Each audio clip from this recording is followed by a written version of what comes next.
Growing a business is hard, but it does not have to be. Once a week, we take a break from the hustle and bustle in business to talk about innovations and what's new in the C suite. This is the Fractional C-suite Retreat, and I'm Joseph Frost. Pull up a seat at the fire, grab a drink, smoke a cigar, and just join me as we relax, learn, and get inspired. This retreat is sponsored by your CMO, helping organizations grow with better marketing strategy. Welcome. I'm excited for today's guest. He is the managing partner of Apex.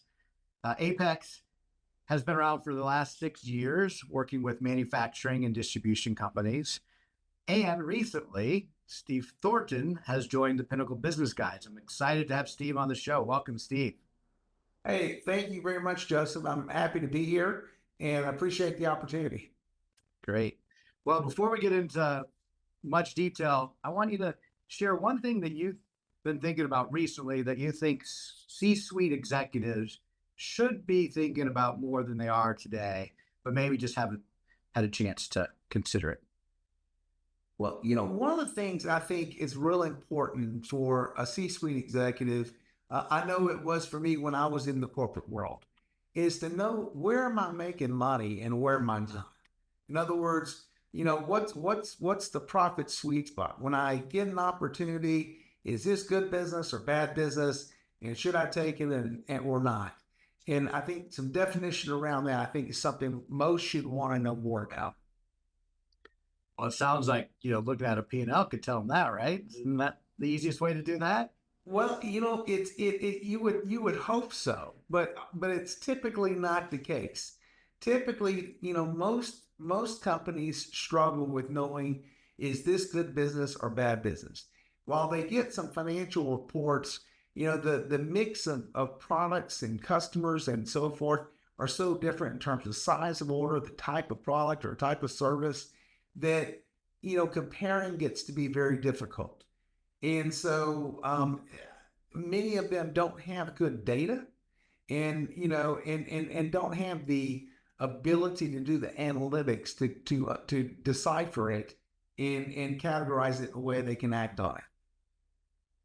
And why is it important to understand that, that difference and where the good clients are coming from or the good business is coming from? Why is that, other than stated obvious, it's just good to know what's actionable about that you found? Yeah, that's a great question. I'll give you an answer and I'll give you an example just to give you both sides.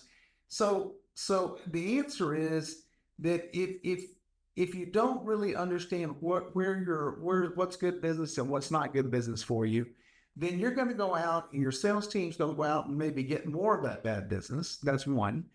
And you may find yourself getting filled up with that. And the result of that is that you have a bad mix. And all of a sudden you were expecting you're going to make money that quarter or that month. And all of a sudden you didn't. You lost money. And so, I have an example of that is I have a colleague from my past that was telling me that they have been doing great. And then all of a sudden they had a really bad quarter because it was one of these things. They didn't truly understand what business was good and not good for them in terms of the profitability of the business, the amount of capacity being consumed, the complexity that was entered into the equation. And then all of a sudden they had a very bad quarter. And now the corporate owner is looking at them like, what's wrong? Do we need to make a change? And they've been on a success streak until that point. So again, it just raises red flags. For the leadership team that's reporting to the corporate group, now all of a sudden there's a question of credibility they have. There's a question of, they have to kind of prove themselves back to that group that they've got it under control and they understand what happened. Yeah. I think it's so relevant to marketing as well. As you know, we're a fractional CMO company, so we talk a lot about ideal client profiles. Yes. And part of that conversation has to be around the profit mix, profitability of that client or that service offering. And if it's not, if it's just, we want to do more business with business owners in the manufacturing sector with $20 million in revenue and above, like that doesn't get you to a profitable customer necessarily. You may be surprised that that's the wrong customer. It's $100 million above that you need, or it's a $2 million and below startup that you need. Unless you really dig into the data, you're just kind of guessing, right? Absolutely. And, I'll give an example. I think this will relate to your company. So I partner with a fractional CFO firm or firms over time. And sometimes I'll try to help them with their business. And I use the same principles. Now, they're not big in terms of having thousands of customers and thousands of different services, but they still have the same principles that are important. And one of those is understanding where what size of customer, for example, what you do, what size of customer makes it a good customer, and what size, or in terms of revenue or profitability, if you can get to that level, it makes it attractive. And so, one of the things we did for them is we went through and said, okay, your top 60 to get to a cumulative revenue of 64%, which we would call your super core customers. This is this dollars per year or dollars per month you're getting for that. And then to get to the next level of 80%, this is the level. And then we went down to about the 95th percentile, because I like to think of that bottom 5% as being pure complexity. And so I'm saying, my suggestion to him was he needed to raise his minimum up to at least to the 95th percentile and really kind of cut out the bottom unless they can just pay more to meet that threshold. Because again, those people are consuming a lot of resources, a lot of time. You might not be getting paid because the smaller they are, the risk of payment becomes an issue. And again, he's going through that process because again, it should have a pretty dramatic impact on his financials. Yeah. We have that conversation a lot. Every time we start engage with a new client, it's one of our fundamentals is understanding who their ideal client is. And then we talk through it from the lens of lifetime value. Yes. So and you look at the lifetime value of a client, that conversation changes also completely because the short-term value might look like, oh, this is our best client. This is who we need to go after. It drives the most revenue, but it's gone in 90 days or 180 days. But that lifetime value, now you start having conversations around retention and upsell and referrals and other income streams that are derived from that client relationship that change the calculus quite a bit. And I think that's a question that many business owners don't ask themselves. C-suite execs aren't thinking about it enough. I mean, it's just. I think you're right. And I think in your business, looking at what that lifetime or potential lifetime value can be, because you might have somebody who's in that tier that's they're a keeper, but they're not great. Okay, so if you did something like gold, silver, and bronze, they might be in the bronze group, but do they have the potential to join that gold group? And then if they do, treat them that way and see if you can get them to that point. But that potential, and in your case, potential lifetime value, I think is a very good metric for you. Yeah, I think it's powerful when you start putting real dollars to discussions around ideal clients. In the marketing space, we don't do that enough.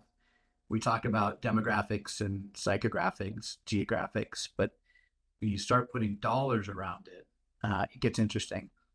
Too many times those dollars are just revenue dollars and they're not thinking about, okay, but what is the cost of servicing those clients? And that gets to your point. Like there are what might be also attractive looking clients from a revenue standpoint, but the complexity of the service or the demands of the relationship are really costing also real dollars to support, or it's causing conflict within your organization with the people and the culture because of that particular client. And those are costs that need to be considered as well. I agree. And you said a very key word, and that is complexity.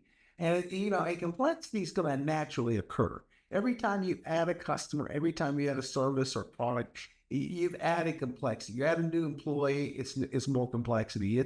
There's always complexity, but what we have to do is figure out at what point when we add complexity are we adding more cost than value, and make sure that we don't cross that line. That's the key line. And the other thing I would say is, if you understand where your profit sweet spot is, if you really understand, and again, my first look, if I were just telling you something off the surface to look at, again, I figure out where that 64th percentile is. and whatever dollars, on lifetime or annual value that might be for your farm, you want to look for more customers that look like that and more.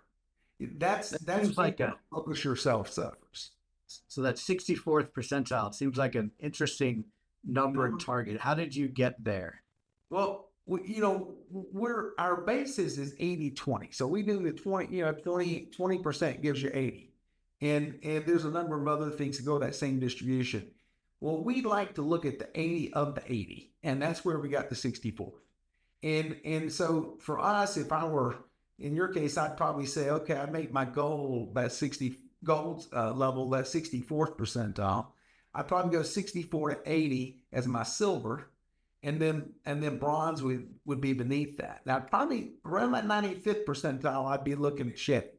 So that's kind of the little mental model. It's simple, but it directs you to do the right things. It says I need to have my sales efforts focused on gold customers. I don't need to seek silver and bronze. I need to seek gold because they're the ones who are really bringing the money. And they're the ones who, if you really analyze the total cost to serve, if you really had that number, and we do some analytics in our firm to do that, but if you had a way of estimating that, you would find that's where you're making all your money. And you're probably not even making money on the silvers or the bronze. Now, are you looking at revenue or profitability when you're building that 64th percentile? Well, in terms of building the 64th percentile for you, I would probably look at revenue just to keep it simple. But in terms of when we do analytics and understanding the profit sweet spot, we're looking at either a variable contribution or we have an estimate which kind of gets you close to an activity-based costing type look at a total cost to serve. So we have two lenses when we do the profitability work. But as far as creating your simple model, I'd probably just use revenue. So it can be any set of data with a number you could apply this concept towards, and the more profit focused you could get that number, the better data, the better. But start with revenue, it could be contribution margin, it could be yes, profitability. Absolutely. Yeah. Yes. And the goal is you use that to then give you a target set of customers that then represents who your ideal customer should be from an ongoing marketing and sales perspective. Is that right?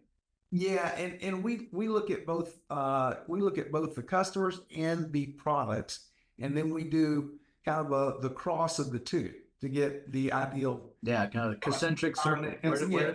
Where do those two meet? And in your case, it would be that if you looked at the different services that your firm does, you would also do the same thing on the services and see, because you may find that you're doing some things that are really not worth it. Yeah. And if you're going to do them, if you have somebody that compels you to do them for whatever reason, you got to make sure you get paid for it, because it's really not. Oh, yeah, those one-off things that you do that just never go away, just haunt you, I think, sometimes. That they do. And you might end up, if you're not careful, and this is what happens, when you just, if you just keep adding to your list of products or services, what ends up happening is you end up adding a lot of overhead because you got to serve all this stuff, right? And you got to do it better, and you're not doing it good enough up front. And when you do that, you're just adding overhead, and you're not adding enough variable contribution to pay for it. And so over time, you have what's called profitless growth, where your top line is going up, but your bottom line's not. And that is a very dangerous thing. And then if something goes wrong, then you're just in chaos. And then you're looking at restructuring and so forth to try to figure out how to solve it. But it is again, this all goes back to why understanding where I make money, what's good for me, what's not. How do I know whether to take that order or not take that order? That kind of information is really critical in running a business. So how do you communicate and cascade that information and message down to everyone in the organization so it's very actionable at all levels? Yeah, so great question, and I'll answer it two ways. I'll answer it when I was the executive and it was my business unit or business units. And then I'll also answer it from the standpoint of what I do today, which is consulting. So from the standpoint, when it was my business unit, we created rules of the game. We created some rules and said, look, here's what good looks like. And we would create definitions. So for example, I ran one of my business units was it was an extrusion press, a large aluminum extrusion press. And we did titanium and aluminum on that press. And in that case, we defined a certain value per push on the constraint press that was going to be the defining characteristic of how we priced business. Because as long as we met that threshold or more, we knew we were doing well.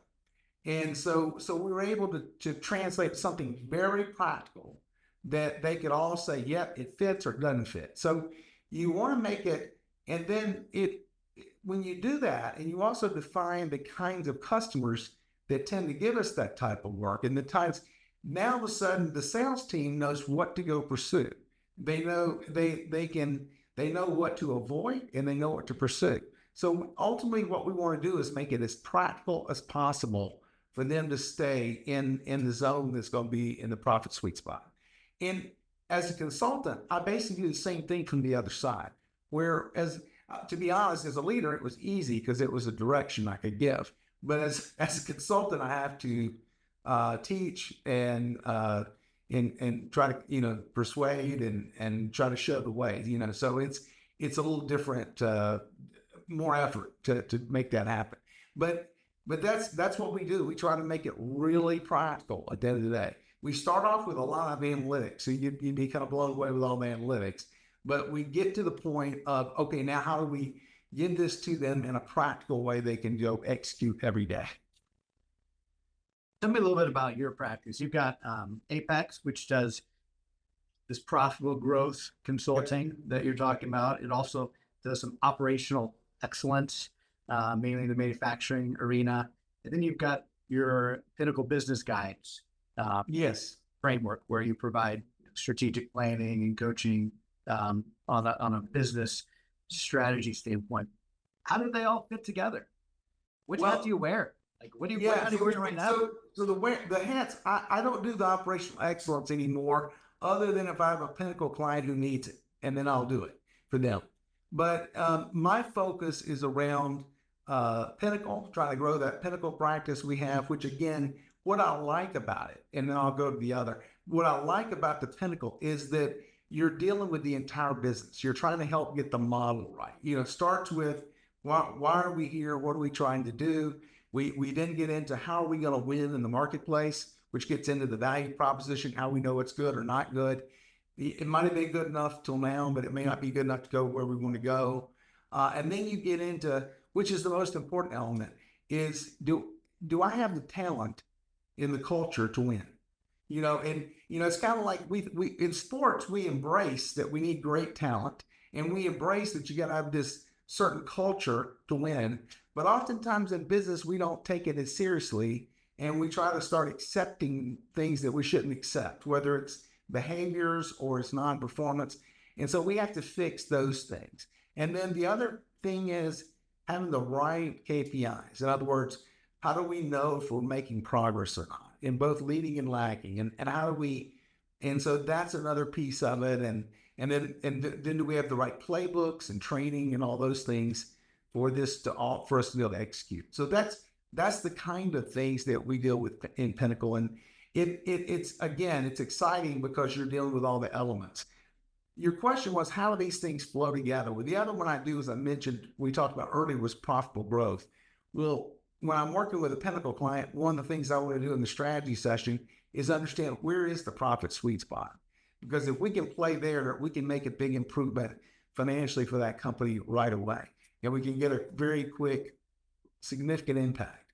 We tend to see about 2 to 5 points on ROS margin. So in other words, you got a $100 million company, we'd expect that with that effort, 2 to 5 points on the bottom line. So 2 to 5 million. So it's a significant impact by getting it right. And so that's one of the reasons why that fits so nicely with Pinnacle as well, because if you can help somebody improve the bottom line a lot, then they're a lot more open to working with on all the other, because they don't feel the stress of paying the bill. They don't feel they don't feel like they're being pulled every which way. Because, for a lot of these small business owners, it's your team's not fully where it needs to be. All the problems come to you. You're working yourself 65, 70 hours a week, and you're kind of almost like a slave to your business. And it's a very difficult life sometimes, even if you're making money. Yeah. Yeah. The entrepreneurial trap where you leave a full-time job to have a full-time plus overtime job with a worse boss. That's right. Yeah, exactly. Yeah. Yeah. And that's a fact. I mean, even in like a business like I have, I'm the worst boss I've ever had, because I'm my demanding on myself is probably a little beyond where it should be sometimes. I agree 100%. Sometimes the entrepreneur is the bottleneck of their own business. They don't know how to, they're not necessarily self-aware enough to realize it, but they're either not delegating appropriately, or they're just kind of stuck in some old ways and not open to new thinking. And it's those opportunities that companies like yours have to really make a difference, come in, fresh perspectives, fresh eyes, spotlight areas of opportunity, profitable growth that might not be there in their own mind. They didn't see it. Right. We see the same thing. We come in as a fractional CMO for companies. We are almost always replacing the owner in that seat. It's usually the owner that's been the marketing leader up until we come in. It is hard sometimes for them to let go. We call them the know-it-all marketers. They just think they know better than the CMO, and until they can recognize that there's a real expert in that seat now and defer decision making, it can be a challenging engagement. Do you run into engagements that are challenging with owners? Yes, you do. And again, part of it's like you said, not willing to let go. Part of it also is not as good. And we're all guilty of this, but we're all ego-driven people, right? And we've found success by controlling things, by doing certain things. And until we learn to let go and let others who are more gifted in certain areas help us, it can be not as productive. And one other point, I think all of us need this, whether it be through people like us or just in our networks. We all need wise counsel, right? None of us are good enough alone, and that's and so it's really critical that we have people who we can go to and trust to get advice. And I think that is one of the most valuable things that any business owner can have, is that group of trusted advisors that they can truly go to and talk to about whatever the issue might be, and be told the truth from the other person's perspective. So how are you growing your business, Steve? I'm doing two things. In the world that you live in and I live in, a lot of it, you'll hear people talk about networking. And I do a lot of networking. I've got some network groups that I host, and they're getting more and more productive. And productive being that we're helping each other. There's leads that are starting to be shared, those good things. And that's how most people in the world that we live in get business. The other thing I'm doing is, because my network did not initiate in Houston, so because I was in the corporate world 30 plus years all over the place.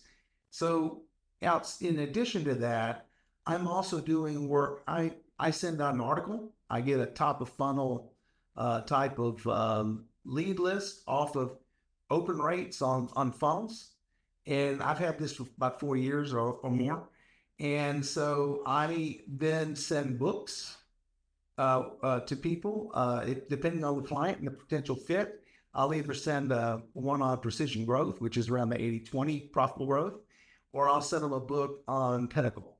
And then I will follow up, and there's just a cadence to the follow-up. But I try to start by sharing something of value that they would value, and then hopefully that leads to an opportunity to have a conversation. And then there's either a fit or there's not a fit. Or sometimes the fit might be sometime down the road. So, and so it's just a pretty low, low key type approach to try to see if there's an opportunity to help each other. And who are the type of companies that you're looking to? It's not you. Excuse me. Oh, excuse me. Yeah. I'm allergic to prospecting. So Yeah, question came out. I understand. I understand. So, in general, look, I would say for Pinnacle, it can be smaller, especially if it's a service firm. If it were in manufacturing, it needs to be probably at least 10 million in revenue. And that's just so that there's an affordability. If somebody were less than that and they need help, then I might could do something on coaching light for them, but that's 10 million is probably a better number. And I would say, my core is manufacturing and distribution, but again, I have service company firms too that I do work for because the things I do are the same. It's just a matter of the context is different. And then, if it's on the 80-20 profitable growth side, it can go up to very large companies like a couple billion in revenue. Well, I know you started your own networking group. We recently launched the Fractional Pros. I don't know if I've talked to you about that, but it's a unique peer group platform that we created to help our CMOs get more opportunities to both partner with referral partners and target directly business owners. And we are doing it by creating niche verticals, industry verticals to go after, and then a collaborative group of fractionals and other professional services providers to come together in a peer group that want to target that same industry together.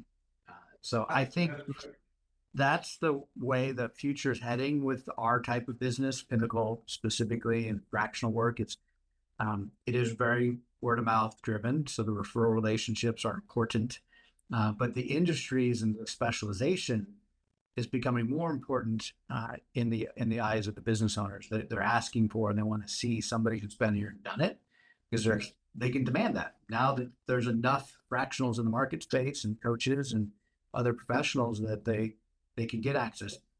Now, I will also say that most fractionals that I know and coaches that I know will tell you that industry doesn't matter. Like my skill set is fundamental, it's strategic, it works across industry types of companies, and that is true.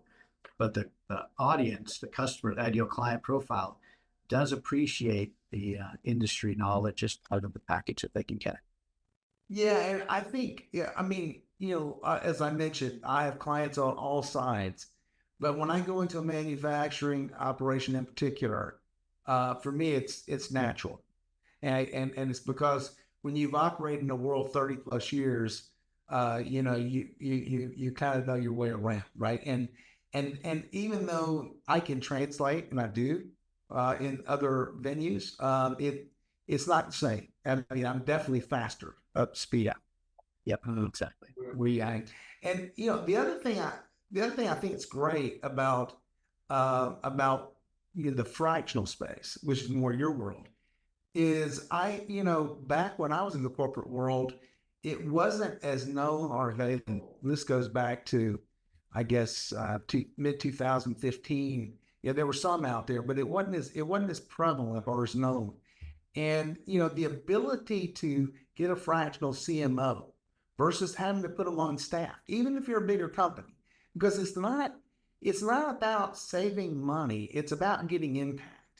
And you want to get the best talent. And the fact that I can go buy the best talent for 40 hours a month or whatever the number is, and not have to afford that on a full-time basis all the time is very, helpful. Plus, if we have a surge of work, that you can expand that capacity for periods of time, that is extremely valuable to a corporation, even larger corporations. So I think we're going to see more and more of that take over as companies have to become more and more competitive, because you just can't afford to stay. Because again, the old thing of I have to get 40 hours a week of capacity every time I hire somebody. But if I don't have to do that, I can be more optimized. Yeah, it's outcome based that we look for in engagements, not hourly based. If someone's still looking for an hourly worker, they're probably not looking for a fractional leader. They're probably looking for a doer, and that's not a good engagement signal for us. Yep, I agree. And really, it's all about, again, everything's value, right? Yeah. It's all about selling value. Yeah, in back. So I have a couple more questions for you. Just around the Pinnacle side, I'm curious, when did you first decide you wanted to become a business coach, not necessarily with Pinnacle, but just in general? When did you decide that you wanted to go down that path? Well, I had my own operating system when I worked in the corporate world that I created back in the 1990s that worked great for me. And it was very metric oriented. And so it was very much around using Pareto's and action plans. And we had a certain cadence for meeting structures and so forth. So I had a process that I'd implemented in many companies. Um, and so initially, my thought was, well, do I just go forward with that? Because, that's what I've lived with all these years. But then I thought, no, I probably need something that the market recognizes. So then I started looking at options. And, there's all these options of EOS and scaling up, and of course, Pinnacle and others, that predictable success. There's all these different options out there. So I started to think, well, why do I pick? And a lot of people will start by looking at EOS. But at the end of the day, what sold me on Pinnacle and why I think Pinnacle is far better is that some of those systems preach one size fits all, and they'll use words like stay pure and so forth. But the truth is that the businesses I run, they're not the same. And what was the winning formula in one was not the winning formula in another. And so while many of the systems and structures and so forth were similar, they were not exactly the same. And I think there's some level of that they need to be optimized to fit that client. And so that flexibility that you have at a Pinnacle to make it work for the client. So it becomes the client system, not a Pinnacle system or not a EOS or scaling up. It's the client system that's perfect for them. That's what we're striving for. So we can get them the results they want and make it's their system. So that's that flexibility in terms of how you design the system and how you engage the client. That to me made Pinnacle by far the best choice. So when was it that you did start your search? Was it a year ago, 2 years ago, 6 years ago? I can't. Probably on that part, I had been thinking about it for a while, but I was busy with other things. And so I probably started it about 2.5 years ago. And then about a year and a half ago, I engaged with Pinnacle. And so what was there one specific thing going on 2.5 years ago that really triggered that need in your mind? Like I need to go out and find something. Well, I was looking, in consulting, and this is just a natural consulting dilemma we face. In consulting, we always face the dilemma that, you need X amount of capacity and your feast or famine in that capacity. And I was looking for something where I could have more impact longer term with clients. Because a lot of the other work I do, once you've done it, you've helped them, you may touch base with them periodically, but you're not going to be fully engaged with them, and you move on to someone else. And I was looking for something where I could work with the company for longer term. And I enjoy being more strategic with the company. And this allowed me to play that more in that kind of a role. So I thought that the business operating system was a much better offering to have. And so that's why I'm trying to shift toward that. Yeah. What were you afraid you were going to find when you started looking for a business operating system? Well, initially I was afraid that there weren't going to be any. And my challenge was I like what I had, but can I market it, right? Can I get the attention in the marketplace for it? And, because the marketing effort to get people to be interested in it would have been significant. And so my initial fear was that. And then the other fear was that a lot of systems are very surfacey. And, and I'll say this in general about any of these things, it's all about getting results, right? It's 100% about getting results. And a fear I have with any system, even the one I used for years, is that you have to make sure people are focused on the outcome we're trying to get to. And because I don't like check the box. I don't like anything that feels like check the box. Although we have a standard and it's a process, we need energy in that process. If it's just going through the motions, we're not going to get the impact we need. Yeah. So what were you looking for? What was before you found Pinnacle, what was the one or two things you really were searching for? Yeah, I was looking for something that dealt with both the strategy, that dealt with the talent aspect of tying those things together, that within the strategy of understanding where the competitive space we need to play in was going to be, what the value proposition would work or would win might be, and then tying in things like I mentioned earlier, things like KPIs, like that the whole system need to be integrated together in a nice package so that everything works well together. And again, I think that's what I found with Pinnacle. Took you a year to do your search. What were you doing along the way? Were you talking to people? Were you searching online? What was your journey to try to discover the options out there for you? Yeah, I was talking to people. I was building this network I mentioned to you, and I was building this network out, and I was talking to people, and and the name I would hear a lot of is EOS because it's the most prevalent and it's system out there, and then I'd hear a little bit about scaling up, and so I do some research on these different things, but I find these gaps, and that's what was slowing me down. And one day, one of my network partners mentioned, "Have you ever heard of Pinnacle?" And I had. And so he told me told me about it, and I went and researched it.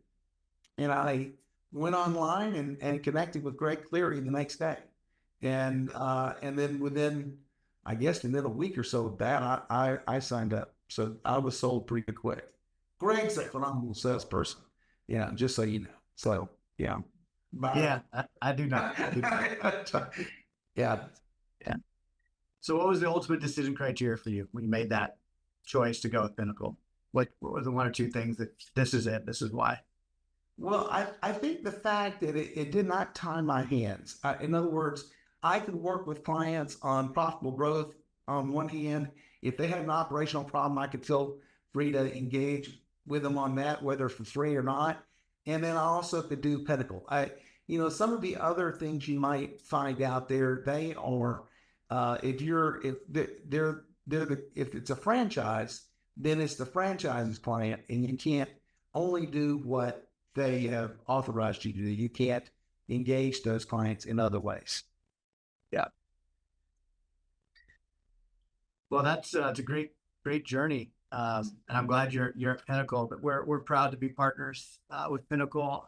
We've been around EOS and scaling up, and there's some great people in those organizations also. But Pinnacle has a special group of people that's put together, and I do appreciate their principled approach to client work versus process driven. There's frameworks there, and there are processes, but they're based on principles, and they can be kind of moved in and out, as I've seen most of the guides do. Meet the clients where they're at, and get. That's what's important. Yeah, and to your point, it's important. If a client's got a problem in a certain area, you want to focus on solving their immediate problem first and foremost, and not just across the board, which again lends itself to more check the box. Everything. Well, it's been great chatting with you today, Steve. I really appreciate your time and your insights, and we've covered a lot of ground, so thank you very much. I appreciate it. Well, Joseph, I appreciate you inviting me on the show, and I enjoyed the conversation and look forward to working with you guys. Awesome. And if people want to reach out to you directly, what's the best way? I can be reached at Steve, Steve, at Apex, APEX -MGT.com. So that's apex-mgt.com. All right. And that'll be in the show notes. So thank you for that. And for our viewers and listeners, appreciate you tuning in, and make sure you continue to tune in as we bring on different guests to the show. And my producers remind me to ask you to download and like and subscribe to all of our stuff so it gets more eyeballs on it. So appreciate all of our audience and listeners out there. So thank you very much. Have a great day and week, and we'll talk very soon. And that's a wrap. There's another successful episode of the Fractional C-Suite Retreat. See our show notes and more episodes at fractionalcsuiteretreat.com. This podcast is sponsored by Your CMO, helping organizations grow, save time and money with better marketing strategy and fractional execution. Visit them at yorcmo.com, yourcmo.com. Spelled wrong on purpose.